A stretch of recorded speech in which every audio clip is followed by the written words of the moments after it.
Hi guys, आपका Rita routine में स्वागत है। जैसे आप देख रहे हो, बोलो गणपति बप्पा मोरिया। तो आज गणपति महाराज जी का हवन है, लास्ट दिन है। तो हमारी चाची के यहाँ गणपति जी रखे गए थे, तो उनका हवन होना है, पूजन होना है। तो उन्होंने मैं ना बड़ी तो देखिए किस तरीके से हवन हो रहा है और पूजन हो रही है और कन्या भोज भी है साथ में। तो हवन में मेरी जैसे कि हवन तो सभी लोग करते हैं, लेकिन चाचा के बहू बेटा बैठ रहे हैं हवन में, मेरा भैया भाभी बैठ रहे हैं हवन में। तो ये हमारे पूरा पूजा का मंदिर है चाची के यहाँ का। देखिए विष्णु भगवान, माता लक्ष्मी जी बैठी हुई हैं, शंकर जी हैं, माता पार्वती जी हैं, राधा कृष्ण जी हैं। तो इस तरीके के जैसे अपन स्थान पे शंख भी रखा हुआ है और जैसे अपन पूजा स्थान पे सभी देवी देवताओं को बिठालते हैं, तो इस हिसाब से पूरे देवी देवता बैठे हैं। माता काली जी की मूर्ति भी रखी है, साईं बाबा भी रखे हैं, गुरु नानक जी भी रखे हैं और शारदा माता भी रखी हुई है और कछुआ जैसे कि 7 धातु वाला कछुआ भी रखा हुआ है। तो इस तरीके से पूरे देवी देवता रहे। तो देखिए ये हवन चल रहा है और जब मैं पहुंची थी ना चाची के घर पे, जब हवन हो चुका था, बस लास्ट का हवन रह गया था। पंडित जी को दीक्षा देना थी, तो दीक्षा देना बस बाकी रह गया था, जो रहता है ना लास्ट का। तो बस मेरे भैया भाभी हाथ में कपड़े लिए, पंडित जी को एक टाविल और जो भी उनकी श्रद्धा अनुसार उनको दक्षिणा दे रहे थे पंडित जी को, तो वो हाथ में ले रहे थे। पंडित जी ने मंत्र बोला, उन्होंने संकल्प लिया और फिर पंडित जी को दिया। तो इस तरीके से इन लोग की पूजा संपन्न हुई और गणेश जी का हवन पूजन मतलब सही तरीके से हो गया था। और आप देख रहे हो कि सामने हवन कुंड रखा हुआ है जिसमें हवन हुआ था। मेरे परिवार वालों ने सभी ने हवन किया। ये दीदी बैठी हुई है, मिष्टी है, ये मेरे चाचा के लड़के हैं दोनों, और एक लड़का और है छोटा वाला। 3 लड़के हैं। ये बीच वाली भाभी हैं जो चुनाव में खड़ी हुई थी, मैंने बताया। तो ये मेरा भाई है। कथा से जैसे ही उठते हैं तो अपन को सबसे पहले जिस देवता की कथा करते हैं उस देवता के चरण छूने चाहिए, इसके बाद अपने बड़ों का आशीर्वाद लेने चाहिए। तो ये मेरी मम्मी है, भैया, और यहाँ साइड में मैं भी खड़ी थी। भैया ने मेरे भी पैर छुए लेकिन मैं नहीं देख पाई, इसलिए सॉरी। तो इस तरीके से उसने सबके पैर छुए। पंडित जी ना धागा बांध रहे थे हाथ में। ये भाभी है हमारी, जो भाभी भी सबके पैर छू रही थी। जैसे कि अपने जान मानते हैं कि पूजा करने के बाद सबके छोटे बड़ों के पैर छूने चाहिए, जो अपन के पैर छूने के लगते हैं उनके सबका आशीर्वाद लेने चाहिए। ये गणेश जी हैं, बोलो गणपति बप्पा की जय। और गणेश जी विसर्जन होता है ना जिस दिन, उस दिन इतना बेकार लगता है कि मतलब गणेश जी रखे रहते हैं तो बहुत घर में चहल पहल होती है, आरती होती है और घर में नए नए तरीके की चीज़ बना के अपन भोग लगाते हैं गणेश जी को। और जिस दिन अगर गणेश जी का हवन हो जाता है ना, उस दिन से घर में थोड़ा सा ऐसा लगने लगता है यार अब रौनक थोड़ी सी कम हो जाएगी गणेश जी जाने के बाद। क्योंकि जब गणेश जी रखे जाते हैं तो घर में अपन सजावट करते हैं और सब लोग शाम सुबह आरती करते हैं। तो देखिए यह हवन हुआ था, जो मैं आपको फिर से दिखा रही हूँ। हवन की पूरी सामग्री रखी हुई है ना, बाहर भाभी प्रसाद बना रही हैं। तो पान रखते हैं, दूबा बहुत ज़रूरी होती है गणेश जी को, सभी को पता है। दूबा, सुपारी, हल्दी, ये सब चीज़ें बहुत ज़रूरी होती हैं। तो इस तरीके से पूरी पूजन की जाती है। ये माता लगी हुई हैं, शारदा माता हैं, तीनों बहनें हैं, शारदा माता, लक्ष्मी माता और सरस्वती माता। ये पंडित जी हाथ में रक्षा सूत्र का धागा बांध रहे थे, तो मम्मी ने बंधवा लिया था अंदर से। बहुत लोगों को बांध दिया था पंडित जी ने अंदर से रक्षा सूत्र का धागा, सभी लोगों के हाथ में बंध चुका था। इसके बाद पंडित जी ने रक्षा सूत्र का धागा चाचा के हाथ में दे दिया था। मेरे चाचा की आदत है घर में टावल लपेट के रखने की। ये भाभी प्रसाद, तो प्रसाद में देखिए इसमें लड्डू है, खीर है, नारियल है, अठवाई है, पंजीरी है और सेव फल हैं, केला है और खीर है और पंचमेवा है। पंचमेवा जैसे कि जानते हैं कि बिना भी पंचमेवा के बिना कोई पूजा नहीं होती है। उसमें 5 चीज़ मिला के पंचमेवा बोला जाता है। दही में जैसे कि अपन पूरा किराना डाल देते हैं, दही डाल देते हैं दही में, और चीनी, शहद, थोड़ा सा जल, ऐसे सब मिला के पंचमेवा हो जाता है। तो इस तरीके से ये बन चुका है और हम सबको बांट रहे हैं घर में प्रसाद। और भाभी ना एक दोनों में लगा रही हैं पूरा प्रसाद, क्योंकि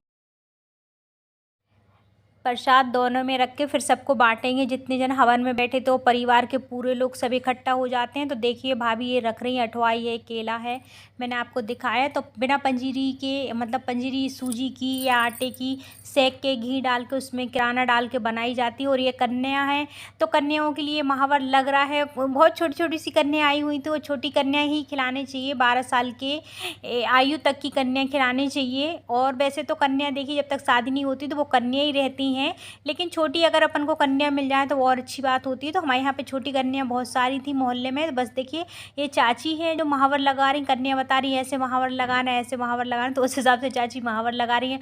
और मेरा ना भाई भी बैठा हुआ है साइड में, और वो भी वहाँ पे साइड में महावर लगा रहा है। देखिए ये आ गया, बोलने लगा मम्मी मैं लगा दे रहा हूँ, तो ये लगाने लगा। तो ऐसा होने चाहिए। जैसे कि कन्या माता का रूप होती हैं, तो कन्याओं की सेवा करना बहुत ज़रूरी होती है। और अब नवरात्रि भी आने वाली है, तो उसमें भी कन्याओं की सेवा की जाती है 9 दिन तक, और माता का रूप रहता है कन्या। तो इस हिसाब से सभी कन्याओं को महावर लगाएंगे हम लोग। आप देखिए, और मेरी वीडियो आपको कैसी लगती है प्लीज़ बताइए।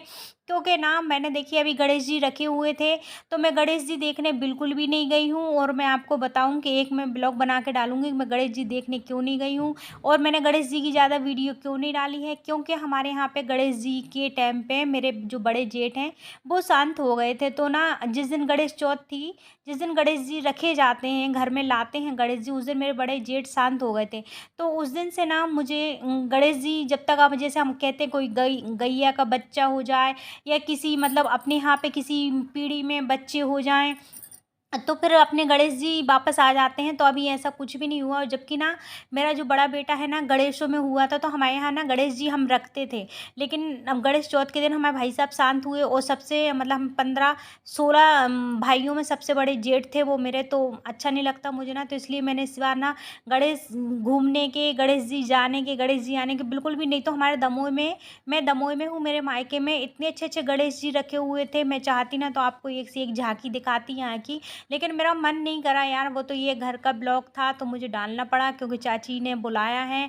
तो भाई एक छोटा सा मैंने सोचा क्यों ना आपको दिखाएं कि हमारे यहाँ पे इस तरीके से हवन होता है, कन्या पूजन होती है, और उद्यापन होता है गणेश जी का। तो इस हिसाब से चाची ने घर में खाना बनाए थे, चने की सब्जी, खीर, पूड़ी, चावल। तो इस हिसाब से पंजीरी, जैसे मैंने आपको प्रसाद दिखाया है, तो इस तरीके से होता है। तो ना जैसे अब मेरे को ना गणेश जी रखने का बहुत शौक़ है, और गणेश जी पूजा करना भी बहुत अच्छा लगता है। जैसे कि सर्वप्रथम श्री गणेश जी पूजनीय होते हैं अपने, लेकिन क्या करें, अब ऐसे में नहीं बनता। मेरे को तो बिल्कुल भी अच्छा नहीं लग रहा था, लेकिन चाची लोग बोल रही थी चल घूमने चलते हैं, गणेश जी की झांकी देखने चलते हैं। लेकिन मेरा मन बिल्कुल भी नहीं हुआ। दीदी ने भी बोला मेरी कि चली जाए, 1-2 झांकी का ब्लॉग बना के डाल देना अपनी वीडियो वगैरह। लेकिन मेरा मन नहीं हो रहा था, क्योंकि वो हमारे परिवार में सबसे बड़े थे हमारे जेठ, तो मेरी इच्छा बिल्कुल भी नहीं हो रही थी। तो इस हिसाब से आप देखिए, भैया मेरा महावर लगा रहा है कन्याओं के लिए। इसके बाद हमें कन्या भोजन करना है। तो जो भी मैं आप लोगों के लिए ब्लॉग नहीं बना पाई, वीडियो नहीं बना पाई गणेश जी की झांकी की, दमोह की कुछ अच्छी अच्छी झांकियाँ दिखाती, इसके लिए सॉरी। क्योंकि मेरा मन नहीं था इसलिए मैं नहीं गई, इसलिए सॉरी, मुझे माफ़ कर देना। क्योंकि आप लोग बोलोगे कि लास्ट का वीडियो डाला है ने हवन का और पूजन का, तो ये ज़रूरी वीडियो था तो मैंने डाल दिया। ये घर ही का था, क्योंकि मैं घर में थी तो मैंने बना लिया। अगर मैं बाहर जाती तो मैं ज़रूर पक्का आपको कुछ दिखाती अच्छा। लेकिन अभी सॉरी इस चीज़ के लिए। और देखिए कितनी छोटी छोटी सी कन्या है, इनको देखने में भी अच्छा लगता है। अभी ये मालूम 1 साल की है, इसका शायद दूसरे दिन बर्थडे है इसका। हाँ सही है, इसका बर्थडे है शायद 2 दिन बाद। तो इसकी बर्थडे वीडियो भी आपके सामने आएगी, मैं इसकी बर्थडे वीडियो भी आपको डालूँगी। ये जिसको महावर लगा रहे हैं उसी का शायद बर्थडे है, फाइनली इसी का बर्थडे है ना। तो मैं बताऊँगी आपके लिए, बर्थडे वीडियो भी डालूँगी। और इस तरीके से महावर लगा रहे हैं भैया एक के बाद एक सभी कन्याओं को। छोटी छोटी कन्या है ना तो दिक्कत होती है। दीदी देखो पकड़ के बैठी है कन्याओं के लिए, कि वो यहाँ वहाँ ना हो जाएं, जिससे महावर सही से लग जाए कन्याओं के लिए। ये साइड में मेरी मम्मी बैठी है सोफे पे, चाचा। ये हमारी मिष्टी है, आप देख रहे हो मिष्टी को। मिष्टी को भी महावर लगा रहा है, मिष्टी का मामा है जो मिष्टी को महावर लगा रहा है। और चाचा देखिए पीछे बैठे हुए हैं। तो इस तरीके से बस अब कन्या भोज चालू हो गया है। तो कन्याओं के लिए 7 माथे पे तिलक लगाया जाता है। तो हल्दी, चावल, कुमकुम का तिलक कर दिया है दीदी ने सभी कन्याओं के लिए। और बस इसके बाद उनके लिए खाना निकाल दिया गया है। तो छोटी छोटी सी कन्याएं, बहुत ज़्यादा दिक्कत होती है उनको बिठाने में, समझाने में। तो इस हिसाब से ये सब खाना खा रहा है। और एक तो बहुत ज़्यादा छोटी कन्या थी हमारी भाभी, उनको गोदी में लेके बैठी थी, मैं बताऊँगी आपको लास्ट में। क्योंकि वो खाना नहीं खा पा रही थी अभी, वो सही से मतलब पहचानती भी नहीं है ना किसी को, तो वो यहाँ वहाँ हो रही थी। तो फिर हमारी भाभी ने उसको गोदी में लिया और लेके कन्या खिलाएंगी भाभी। तो दीदी तिलक कर रही हैं कन्याओं का, और 7 तिलक। पहले ना अब तो कन्या एक एक तिलक लगवाने लगी, बाकी ये 7 तिलक ना बहुत अच्छे होते हैं और ऐसी तिलक लगने चाहिए। तो देखिए चाची खीर, पूड़ी और सब्जी सब परोसेंगी कन्याओं के लिए, और सभी खाएंगी। दीदी लगाती जा रही हैं तिलक, क्योंकि कन्या ना रुक नहीं रही थी, बहुत परेशान कर रही थी। तो इस हिसाब से कन्या भोज चालू होता है।